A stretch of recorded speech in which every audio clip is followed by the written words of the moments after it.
Hey class, welcome to the first section of the Mechanical Tools 1.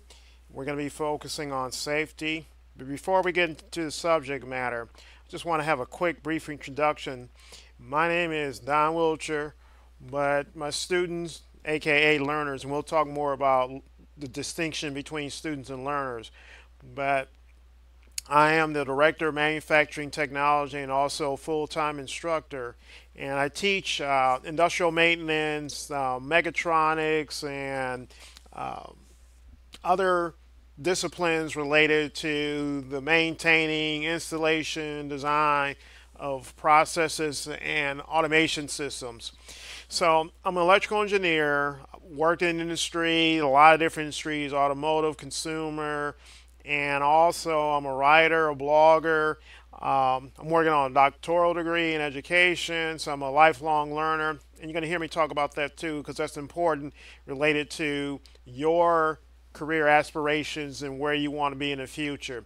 So again, this first session deals with safety. So we're going to go ahead and look at the agenda and get right into the discussion about safety because it's very important for whatever discipline, even personal, your own living space, to be aware of safety. So here's the agenda. We're going to look at a safety word cloud, and that word cloud is going to kind of give you an understanding of some of the key words related to safety. We're also going to talk about why is safety is important. And the areas we're going to focus on is shop safety. We're going to look at it for workers, employees, and small businesses. And also we're going to look at some examples of costs due to injury, because safety, if it's not implemented, it does have cost implications. And also we'll look at OSHA and some really good resources that's going to help you to be safe in any environment, even at a home. And OSHA is the resource for that. And then we'll look at some examples of some safety signs. And the reason for that is it's going to be a nice segue into the lab assignment that you guys are going to get involved in, which is basically going to design a shop safety sign prototype. So let's go ahead and jump in. And we're looking at a word cloud. And a word cloud is basically that. You see behind the hard hat and the safety cones, words describing what safety is. And the words that are more prevalent, you can see employee, protection, work environment. Even behind the hard hat, you'll see workplace, there's standards, you'll see some type of infliction like burns. So this word cloud can be added in terms of more words describing safety. So word clouds, we'll talk about how to use word clouds because it is a tool, and you're going to hear me talk about this toolbox of experience. So keep this visual in your head because we're going to play around with word clouds related to mechanical tools. So first question is, why is shop safety important? Well, here's the reasons for why shop safety is important. One is it's related to injuries, illnesses, and deaths, and those are costly to everyone. So when someone dies, unfortunately, from a shop accident or even at home, that's going to have a great impact on the community, meaning the family, or in this case, the work organization. Also, a safe and healthy work environment pays in more ways than one, and it does, because it'll minimize the cost that goes out the door when someone is injured. So put yourself as being a business owner and your business is thriving, but all of a sudden one of your employees gets hurt. Well, your company is responsible for that, and therefore workman compensation taps into your profits because of, well, lack of safety, meaning not necessarily from your end, but the awareness of your employee not following the safety practices and protocols you've established for your business. Two other areas that impact safety, meaning shop safety, is workers and employees. So we're going to kind of do a deep dive into those two domains related to shop safety and how it impacts um, in terms of the cost and also the business side. But before we do that, I got some visuals here that talk about, again, why safety is important. So you can see on the left-hand side, we got the word shortcut. And there is no shortcut. This guy right here, for whatever reason, is not abiding by the safety protocol that the company established. And guess what? Well, he got caught up in the machine. And what he did was he removed that little safety guard right there that I'm pointing to. Hopefully you can see it. And that was there for a reason, to protect him. So the safety guard was where? Where the turning gears are located on that machine. And for whatever reason, he decided, hey, I'm just going to shortcut the system. And that's what happens. Now he's part of the machine, unfortunately. Here's another concept that a lot of people don't really pay attention to. Is about the use of ladders, the proper use of ladders. A lot of folks are under the impression that with a ladder, it's got 4 contact points, and as long as I go up the ladder the correct way, some people actually go on the other side of the ladder. I've seen it. He or she is going to be okay. But unfortunately, that didn't work out too well for my man right here. So here comes the drill, and here comes, let's call him Joe, and kaplat, he's injured, right? So there's always safety related to the use of a ladder, a typical ladder, even a step ladder in your own home. And they provide rules, or in this case, methods of inspecting to make sure that the ladder is safe, and we should abide by those inspection rules or practices. So you can see here on the lower left hand side, the do's and don'ts. So one thing that everybody likes to do, and again it's a shortcut, is overextend themselves to reach, and they're on a ladder, and again, the center of gravity is off, and therefore that person will basically meet up with the ground, and that's not a good deal. Okay, so we should understand the do's and don'ts to ladder safety. Okay, again, no shortcuts, right? There it is. This is a beauty right here. My man is, I guess, cutting firewood. He's at a campsite, and he decided that, well, I'm going to go ahead and cut the wood. I got my chainsaw, and I'm just going to go ahead and cut wood. Well, not a good deal there because he has no protection. You can see the comments here, and a lot of people will think this way. They've worked all day long. They've got their PPE on, personal protective equipment, and safety goggles, everything else associated with working safely. But when they come home, they decide to do what? They get real relaxed, and that's what's happening here with my man. So he's cutting, no shoes on his feet, and he says here, I can cut wood so much faster without shoes on. Also, I've done this 1,000 times. Well, he was fortunate, because in this case, he may not be fortunate. This might be it.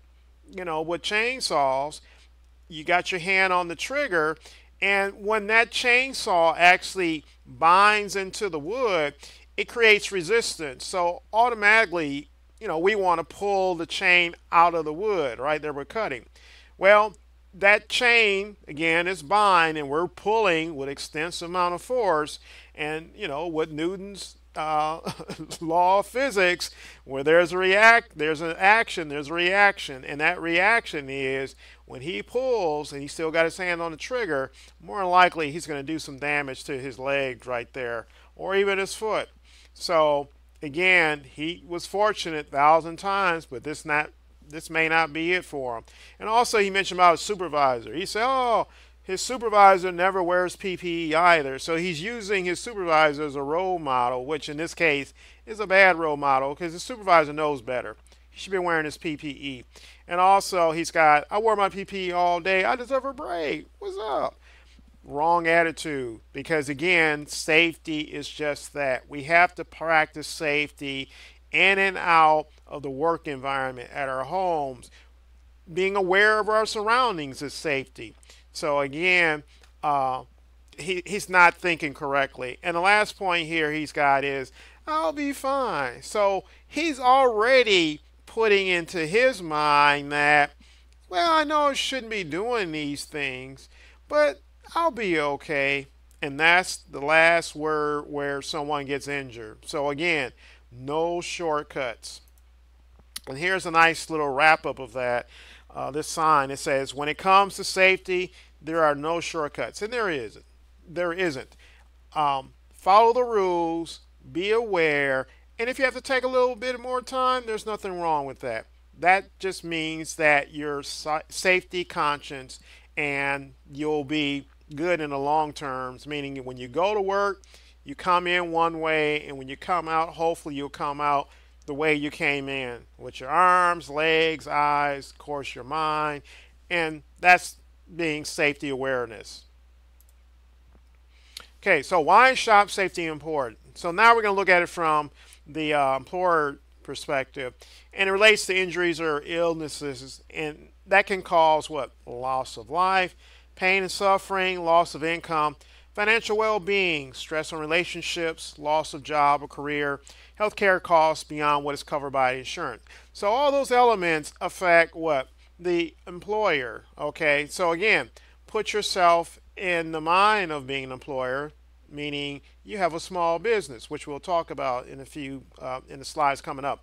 So these elements, you have to be aware of them, because if not, it's going to cause one of these elements to rear its ugly head, and guess what? You're going to have to be the one to pay the cost. Okay, so be aware, no shortcuts, and always think both sides of the fence, from the employer side, of course, from the worker and employee side. So this is again looking from the worker's perspective, and it's got the same information like that we looked at with the employer. Okay, it's a balanced equation. So what is on the left side, it should be on the right side. Okay, so same conditions, same concerns, except now it's looking at it from the worker's perspective. Now, for employees, what they should be looking at is, when you're safety conscious, okay, and here it is, for employees, a safe and healthy workplace not only protects its workers, but here's the benefits. It lower injury and illness costs. It reduces the amount of time someone's absent, and of course turnover rate. It increases productivity and quality, raises employee morale, and also safety is just good for business. And it is, because if you have a comfortable, safe work environment, guess what? The employees are going to be happy. You'll have increased productivity. The quality will go up. And you won't have none of that absenteeism or the turnover rate based on a disgruntled or non-dissatisfied employee. So your costs will be very, very low in terms of paying into the system, as I call it, related to injuries. Now, for small businesses, they too have to be aware of safety concerns, just like any major corporation. Okay, so one thing about small business, and here's the statement. It says, for small business, one injury can mean financial disaster, and that word disaster is like taboo in the world of business. As you can see right now, a lot of companies with this COVID-19 concern, which is a safety concern, we're talking about hygiene and best practices in that arena. It's affecting their bottom line, and therefore they got to make some hard decisions, which is what? Basically, they got to let some people go, unfortunately, and that's not good. So we got 1 million plus people that are unemployed, and again, this is a safety concern. So it's a good example of how the world is working right now. Okay, but once we get back to, and I'm going to tell you this, folks, the norm's not going to be what it is before COVID. It's going to be different, and I think you folks can see that. Okay, so here it is. The cost to a business includes what? You lost production, wages for work not performed. You got increased workers' compensation, insurance costs, because somebody's got to pay for that. Okay, damage to equipment or machinery, hiring or training new employees. Yeah, that's very costly because when you do the hiring or onboard processing, you have to pull those individuals from their respective duties, and you have to pay for that because it's a service. Okay, so when you don't have that service, that's when things go wrong, meaning there's a cost associated with it. Also, there's going to be a decline in product quality and worker morale. Right, we talked about that in the previous slide. And again, that decline in worker morale, that is going to be, again, it ties in with bullet F there. And high turnover and lost work time, we mentioned that in the previous slide. So all these factors affect small business. So if you have aspirations of providing some type of service, say you're a welding technology learner, and you say, hey, I want to go out and provide my skill set as a service.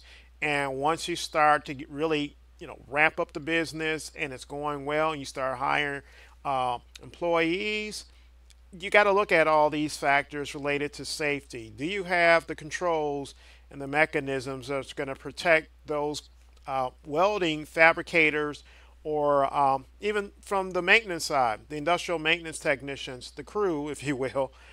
You got to have those controls so that they are going to be protected, which is going to minimize what you see here, this financial disaster. It's not going to happen as frequently. Okay, 1 and 2 little accidents, that's normal, but if it becomes catastrophic, that's when it's a concern. So here's some examples of costs due to injuries. So we can see here in Maine, it says that in Maine, each year about 17,000 workers lose time from work because of work-related injury or illness. The National Safety Council estimates the average cost of a lost time injury to be $33,000 in 2002. So snapshot in time, 2002. So they're saying 2002, $33,000.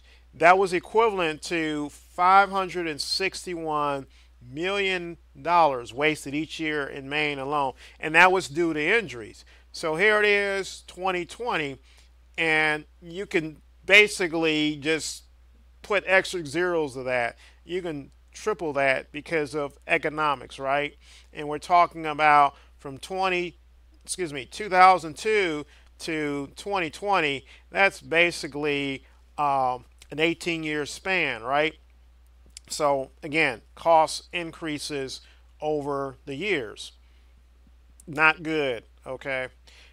Here's another important point. This at $170 billion a year nationwide, the direct and indirect costs of work costs of work injuries and illnesses equals those of cancer, according to the National Institute for Occupational Safety and Health. And that bullet right there, folks, really gets me going because it's saying injuries are at the same level as cancer. And that's tremendous, okay? So that means that there's a lot of companies that are not doing their due diligence to protect their workers. And also, there's workers that are doing what? They're shortcutting the system because they don't want to follow the rules. So in this sense, it's kind of balanced, but it's not the balance you want. The balance you want is the employer has the controls in place, has the appropriate, say, alerts, meaning visuals, it could be audible alerts. They have the controls, again, in place. The worker sees these controls, safety requirements, and they're following the rules. And when they follow the rules, what? The cost is minimal, meaning injury costs. So now that's the equation that you want. Employers doing their part, workers doing their part, and then there's what? And the final analysis, safety is what? Permeating through that work environment. Okay, and again, it's going to minimize the costs.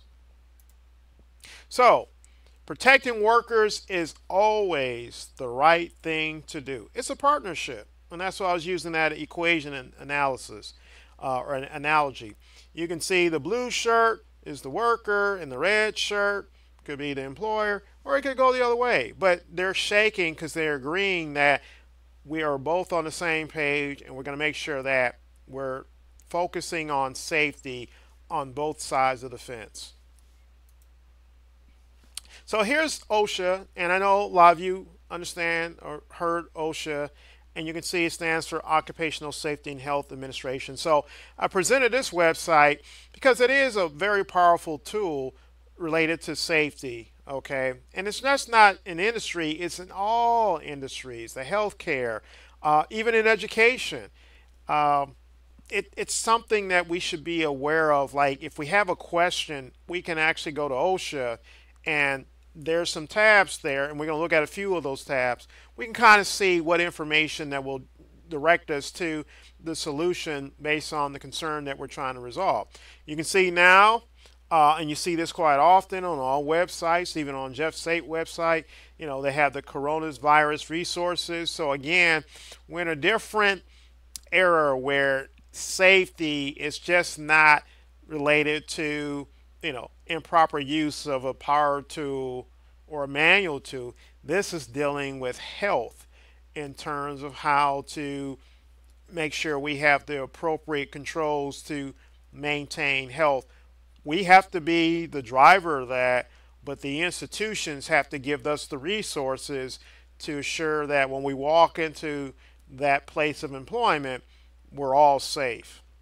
And I provided a link here, and I encourage you to peruse the website. It's really got some good information. So we're going to look at a few of these examples, these tabs. So here's one that's really appropriate topic. So if you're looking for a particular topic, you just click on that tab, and these are hyperlinks. So you'll find, you know, the information you're looking for. Say, I want to know, well, what about fall protection? How do I put that type of safety control in place where I'm working, meaning an employer or as a worker? You can click on that, and you'll get the appropriate information you're looking for. The other powerful resource is if you go to the Help and Resources tab, you'll see this fatality inspection data. And this is really, really important because we talked about, looking at Maine as an example, the cost based on injuries. Well, this website is a database, and they call it Fact Track, and it's short for fatality tracking. And you can see at any moment of time or even history the injuries that have occurred, not only here but internationally. And it's very interesting read, as I call it, because now you get to see this organization tracking the fatalities, no matter how small or big. It gets documented in this website. So here's the link, and I'm going to show you right here an example of some of the fatalities. Fatalities. Let me get some water here.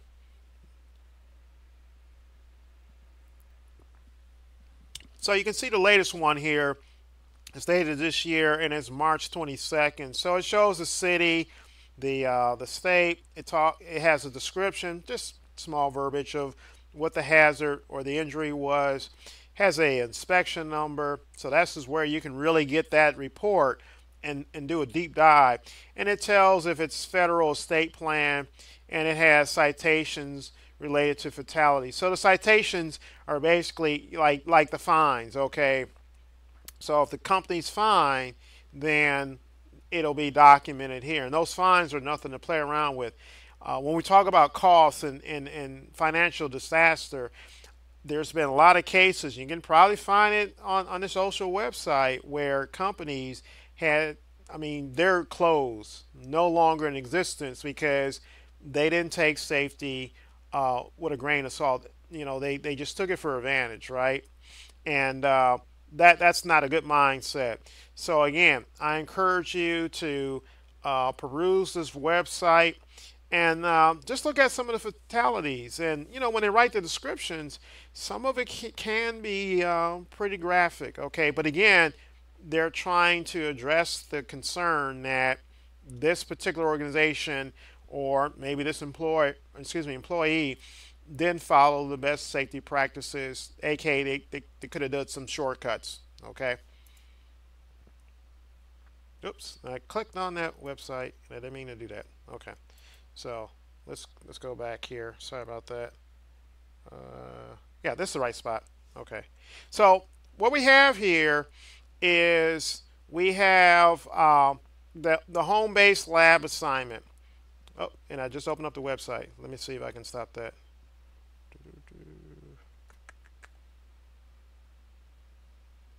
Me clicking on buttons. Okay, let me go back. Okay. So here's the home-based lab assignment. And what this assignment is about is basically now you have enough information to actually create some shop safety signs. Okay. So the objective here is you're going to design and prototype a shop safety sign for your technical field of study. Okay.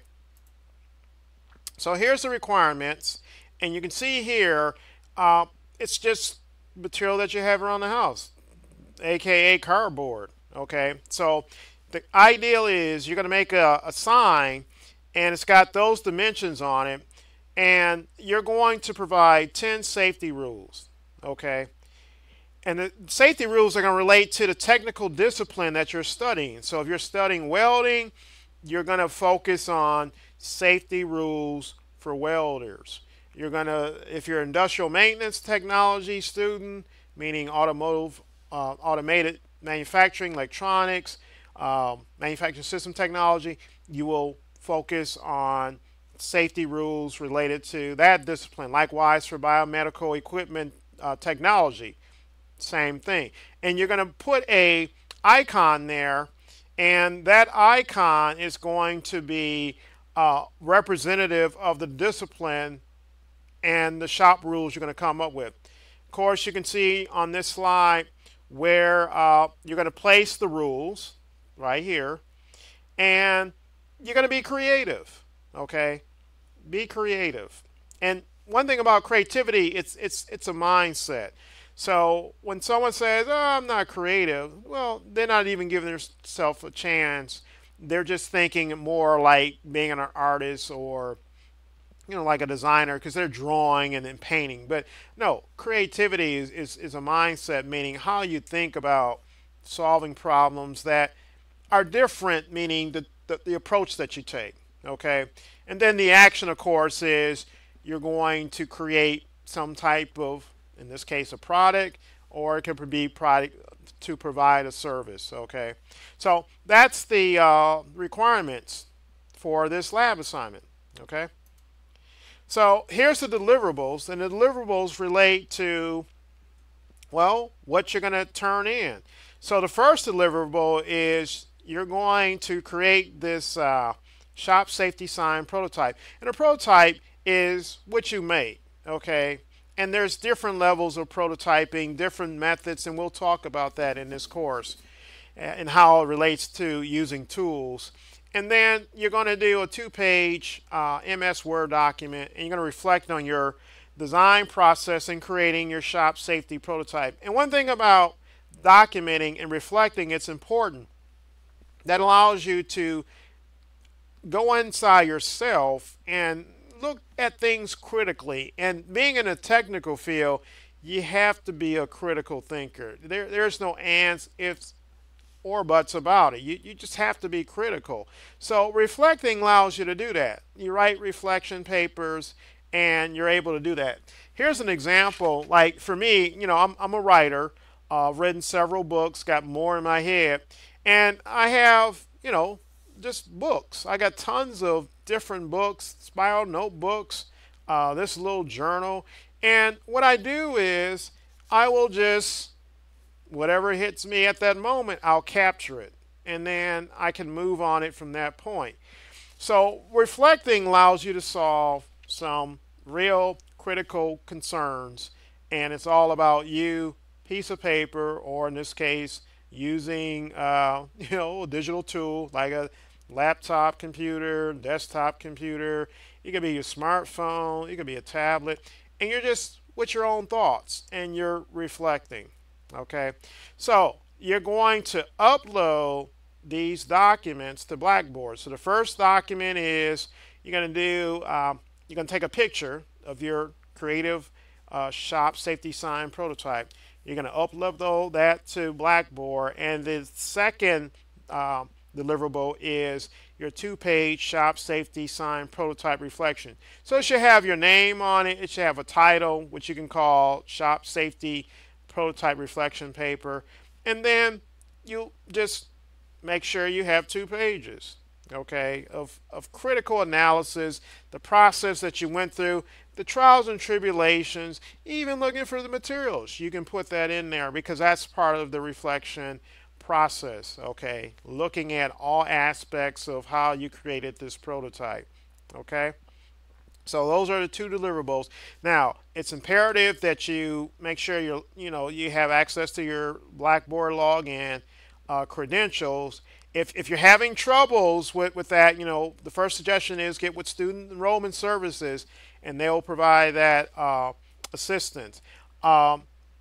If you're still having some difficulties, shoot me an email, and then I have some other contingency plans that allow you to turn in your deliverables. But I want you to focus on that Blackboard, okay? Work on that because that's what it's for. It's a very nice learning management system, as they call it, environment for instructors, also for allowing you technical learners to capture your work. So the deliverables, here's the due date. It's going to be May 29th, and there's the time. It's got to be in by 11:59 p.m. If it's after that, then 5 points will be deducted. That's fair. That wouldn't be no different than you coming in late. There's a time clock. You punch in. You don't get paid for the time that you didn't work. Same thing here. There's a requirement. You didn't meet it. A little slap on the hand. But just make sure you get it in on that time. Okay. So with that, that's the first session. Talked about safety. Gave you some resources. You have some tools that you can add to your toolbox of experience, and we'll just keep following this same format. And one thing I want to mention is if the moment arises where Jeff State, and this is not on Jeff State but all community colleges, where the governor says, hey, we can go back to on campus, then we'll set up the controls to make sure that everyone is safe, and then we'll just move from that point. Of course, Blackboard will still be there. You'll still have assignments, but right now I'm focusing on the home-based lab methodology, okay? And I think you'll like it too. Every house, your place of employment is a living, breathing lab. So by doing this exercise and more, you'll start to see that, okay? So with that, have a good day, and I'll talk to you later.